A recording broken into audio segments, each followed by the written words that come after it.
Venez, on parle un petit peu de la colère. Vous savez, cette vrille des fois qui s'active et qui fait qu'on va absolument péter un câble et être autrice ou auteur de comportements qu'on va regretter à la seconde même où on passe dans ce comportement, où on va dire ces choses. La colère, c'est quoi? La colère, c'est une émotion primaire à laquelle est rattachée toutes les autres émotions et sentiments du spectre de la colère. L'irritation, l'agacement, la frustration, l'inconfort qu'on peut sentir, le fait que ça puisse être désagréable quand on outrepasse les limites. Et également, dans le spectre plus intense, on va retrouver la haine, la rage, tout ce qui est tempête, feu en excès. La colère, j'en ai parlé juste avant, elle est là pour nous signifier que des limites, mais j'ai envie d'aller plus loin, que notre intégrité a été mise en danger, a été pas respectée, mise à mal, à potentiel risque. L'intégrité, c'est quoi? C'est tout ce qui fait de nous ce que nous sommes. C'est le cercle autour de la petite croix. Si moi je suis la croix, mon intégrité, c'est mon cercle. C'est vraiment ce qui va protéger le moi. C'est ce qui va contenir mon identité. C'est ce qui va contenir mes valeurs. C'est ce qui va contenir mes croyances, mes pensées, mes peurs, mon histoire. Voilà, il y a vraiment dans le concept de l'intégrité tout ce qui fait de moi qui je suis et tous mes mécanismes de fonctionnement, de protection. Lorsque je ressens de la colère ou une émotion, un sentiment apparenté au spectre de la colère, de l'irritant à la rage, c'est que mon intégrité est à risque. Donc, qu'est-ce que je fais de cette information? C'est essentiel à écouter. Parce que si on ne l'écoute pas quand c'est au début du spectre, c'est-à-dire au moment où c'est irritant, il va bien falloir qu'on l'écoute au moment où c'est de la colère, voire au moment où c'est de la rage. Et là, ça va être trop tard et on va faire de la merde, passez-moi le terme, et on va s'en vouloir. Ça va générer de la culpabilité, mais surtout de la honte de se comporter comme ça, de pouvoir dire des choses comme ça, et ça va être hyper dévalorisant, et l'estime de soi va descendre en flèche. Donc il n'y a rien de bénéfique là-dedans. On va même développer par la suite la peur de sa colère, parce que lorsqu'on ressent de la colère, on ne la ressent pas au début du spectre, on la ressent qu'à la fin, lorsqu'elle crie, lorsqu'elle crame tout sur son passage, et forcément, ça va être une colère qui nous fait peur, une colère qu'on a peur de ressentir, une colère qui nous dévalorise, qui détruit l'estime de soi, qui fait qu'on ne s'aime plus, parce que c'est une colère qui est destructrice uniquement. Mais la colère, à cet endroit-là, elle a besoin d'être destructrice, parce que si on ne l'écoute pas au début, il faut qu'elle crie. C'est comme le corps, en fait. Hein. Si le corps, on n'écoute pas quand j'ai mal un petit peu, ben, il va se mettre à crier. C'est le même concept pour la colère. C'est le même concept pour toutes les émotions. En fait, elles ont tout un spectre. On pourrait toutes les rattacher aux émotions primaires, que sont la colère, la peur, la tristesse, la joie, la surprise et le dégoût. Et dans ces 6 émotions, on a le spectre complet de toutes les émotions secondaires, de tous les sentiments. Et par sentiment, en fait, c'est un mélange d'émotions et de pensées, hein, de parties réflexives qui viennent se mettre dessus. On a des émotions secondaires, donc qui ne sont pas les émotions primaires, mais on a aussi des émotions secondaires. Parfois, on peut croire qu'on est en colère, alors qu'en fait, dans le fond, c'est de la tristesse qui est derrière. Donc, on a des mélanges comme ça de cocktails émotionnels à l'intérieur. C'est jamais très clair. Il n'y a jamais que la peur, par exemple. Enfin, rarement. Pardon. Il y a souvent plusieurs émotions qui viennent se mêler, se présenter en même temps. Et nous, notre job, c'est de réussir à faire le tri de tout ça, de sentir, ben, ok, là, il y a de la colère, donc mon intégrité est mise à risque. De quoi est-ce que ça vient me parler? Et en fait, la colère, elle vient toujours protéger. Donc, qu'est-ce qu'elle protège, la colère? Le fait que je ne me sente pas écoutée, par exemple, que je ne me sente pas respectée, que là, à cet endroit-là, ça m'a blessée parce que ça génère de la tristesse. Tristesse. La colère, c'est souvent la copine de la tristesse. Et lorsqu'on est triste, il y a un mécanisme de protection qui s'enclenche tout de suite et qui fait que c'est la colère qui prend le lead pour défendre, pour protéger, et c'est elle qui va aller taper physiquement, verbalement, dans le comportement, dans le fait d'être indifférente aussi, hein, de se replier, de plus parler, de plus regarder la personne. Ça aussi, c'est violent et c'est souvent sous le joug de la colère. L'idée, c'est donc d'écouter la colère à ses débuts. C'est d'écouter la colère lorsque je suis irritée, lorsqu'il y a quelque chose qui va m'agacer. Tiens, et de sentir ça, ça m'agace. Pourquoi est-ce que ça m'agace? Et là, je dois revenir sur moi. Ça m'agace parce que lorsque cette personne a posé ce verre à cet endroit dans la cuisine, j'avais déjà précisé que c'était pas le bon endroit pour le verre et que le fait qu'elle le pose quand même à cet endroit-là, ça m'agace parce que je me sens pas écoutée. Et donc, c'est pas à la personne en face, tu as encore posé le verre à cet endroit-là, ça me gonfle, que je vais exprimer. C'est lorsque tu poses le verre à cet endroit-là, je ne me sens pas écoutée. Et si je le fais à ce moment-là, au lieu de prendre sur moi parce que pêcheur, la personne c'était le matin, elle n'a pas fait attention. Puis le lendemain, bon ben voilà, aujourd'hui elle a mal dormi, donc elle n'a pas fait attention. Et donc le troisième matin, je vais péter un câble et puis forcément je vais lui en mettre plein la gueule. Je fais un tableau exagéré, mais vous comprenez l'idée. Mais si je l'avais dit dès le premier matin, en fait, peu importe quoi et peu importe ce qu'elle vit, ok, je peux comprendre qu'aujourd'hui tu es mal dormi et que tu sois un peu fatigué, mais sache que lorsque le verre est posé ici, alors que je t'ai signifié que c'était pas la bonne place, moi je me sens pas écoutée. Pam, ça c'est posé, c'est un exemple très simple avec le verre, mais ça peut s'apparenter à n'importe quel exemple.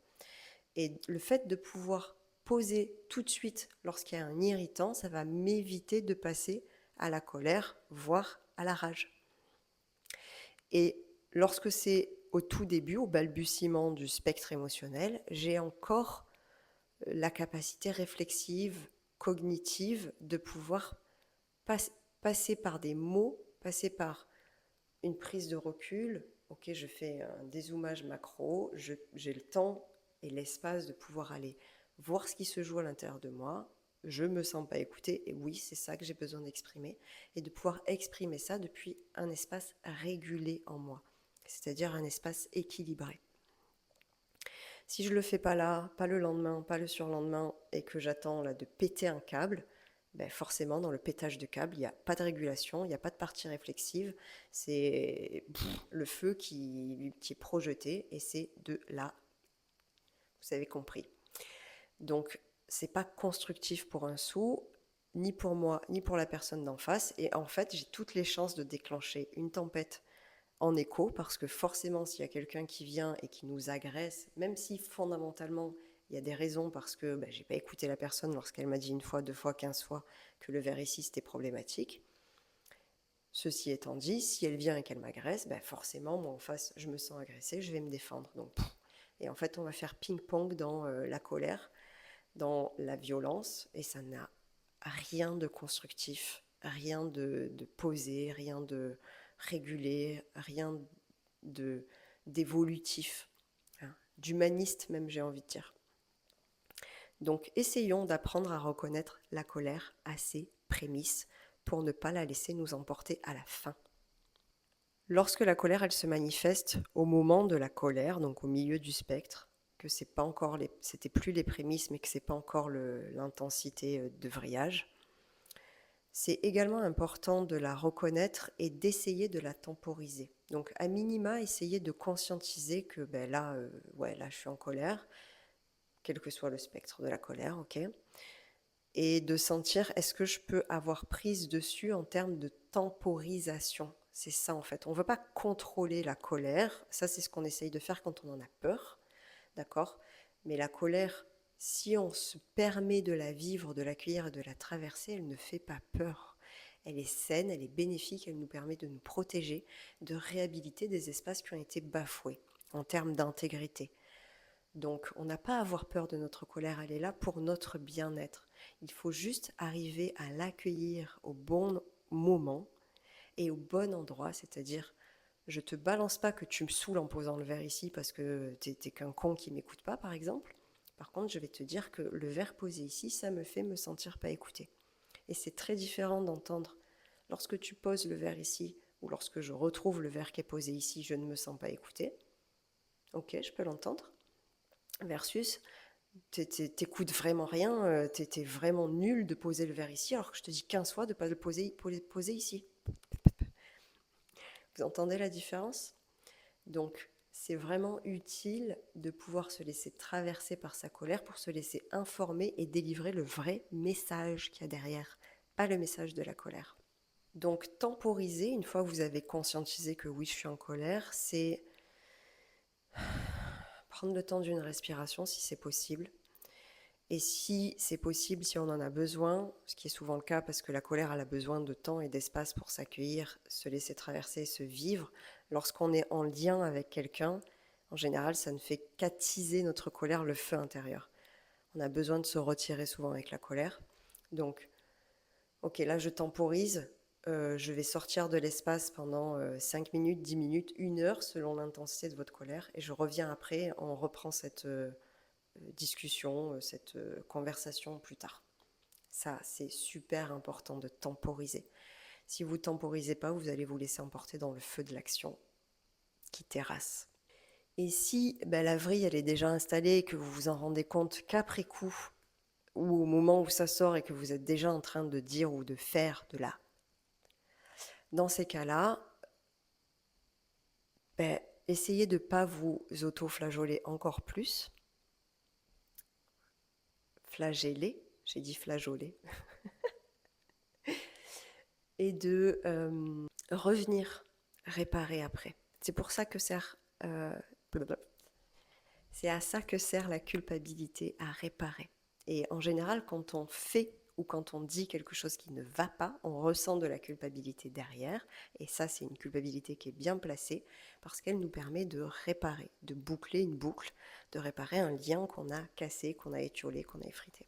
Donc, même si c'est 6 heures après, 3 jours après, 1 semaine, 1 mois, 6 mois, 3 ans, 30 ans après, revenez sur le comportement en excès que vous avez eu et expliquez le vrai message de fond qui était présent. Expliquez que à ce moment-là, vous n'avez pas su l'écouter de la bonne façon ni réagir de la bonne façon. Vous vous êtes laissé emporter par l'émotion qui a été trop forte parce que vous n'étiez pas encore en capacité de l'écouter, de la traverser, que ça n'a rien à voir avec la personne en face, surtout lorsque c'est des enfants, parce que les enfants prennent vachement sur eux et se diminuent, se dévalorisent vachement lorsqu'on a des tempêtes émotionnelles qu'on va déverser sur eux. Donc expliquer que l'intensité n'était pas justifiée par rapport à l'acte.